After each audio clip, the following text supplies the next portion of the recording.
Bonjour à tous, aujourd'hui on va faire la première vidéo d'une série de vidéos sur le framework PyTorch qui est l'un des frameworks les plus importants pour faire de l'apprentissage automatique. Donc j'espère que vous serez nombreux à suivre cette série de vidéos et on va commencer par le commencement en voyant comment est-ce qu'on peut installer PyTorch sur votre machine. Donc pour ça il suffit de se rendre sur le site de PyTorch et vous voyez vous pouvez sélectionner les options qui vous correspondent. Donc pour moi c'est Linux mais pour vous ce sera peut-être Mac ou Windows. Pour le gestionnaire de paquets, je vous conseille fortement d'utiliser Conda. Et d'ailleurs, j'ai fait une vidéo pour montrer comment est-ce que vous pouvez installer Anaconda sur votre machine si vous ne l'avez pas encore fait. Vous pouvez aller cliquer en haut à droite sur le lien pour pouvoir voir comment installer Conda sur votre machine. Et après, vous choisissez le langage, donc c'est Python. Et après, si vous avez un GPU sur votre machine, vous pouvez installer CUDA, donc choisir la version de CUDA qui est appropriée. Donc pour ça, il faut faire un petit peu attention, il faut aller sur le site de NVIDIA, developer.nvidia.com, et donc vous allez voir quelle est la dernière version disponible de CUDA sur ce site. Donc ici, on voit que c'est 10.2, donc il n'y a aucun problème, c'est la même version que sur PyTorch. Mais si PyTorch ne supportait pas, par exemple, la toute dernière version de CUDA, il aurait fallu aller sur le site de NVIDIA et de choisir Legacy Releases et choisir une version antérieure. Donc ici, pour moi, donc les options sont comme il le faut. Donc ici, j'ai la commande qui va me permettre d'installer PyTorch sur ma machine. Donc une fois que l'on a enregistré cette ligne de commande qui permet d'installer PyTorch sur votre machine, on peut créer un environnement sur Conda.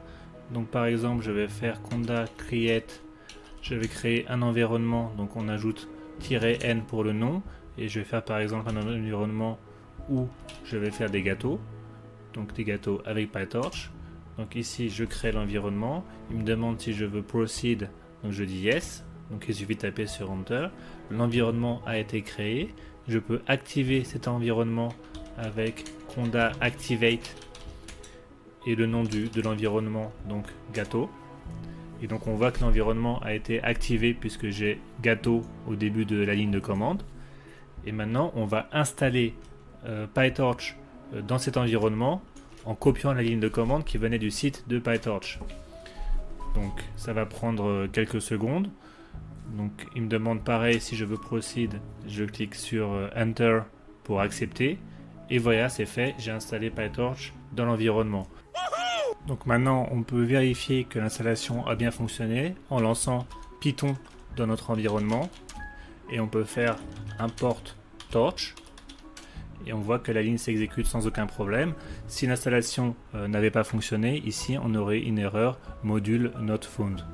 Donc ici, l'installation a bien fonctionné. Donc on peut commencer à jouer un petit peu avec des tensors. Donc par exemple ici je suis dans un environnement gâteau, donc on peut imaginer que je cherche des vecteurs avec 4 éléments et chaque élément serait la partie d'une recette, par exemple pour un 4 quarts on aurait autant de chaque élément.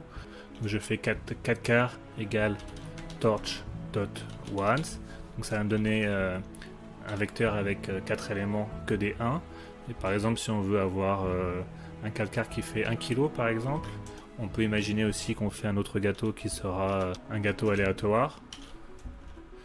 Gâteau aléatoire. Donc pour celui-là, on va faire touch.round. Pareil, 4 éléments. On va faire x 250. Et donc si on regarde notre gâteau, voilà la recette de notre gâteau aléatoire. Donc on voit qu'il n'y a vraiment pas beaucoup de... Je sais pas si le deuxième c'était quoi, j'avais dit que c'était des œufs. Il n'y a pas beaucoup d'œufs dans ce gâteau, je ne sais pas si vous aurez vraiment envie de le manger. Donc une autre chose qu'on peut faire, une autre commande qu'on peut faire, on peut faire torch.isAvailable.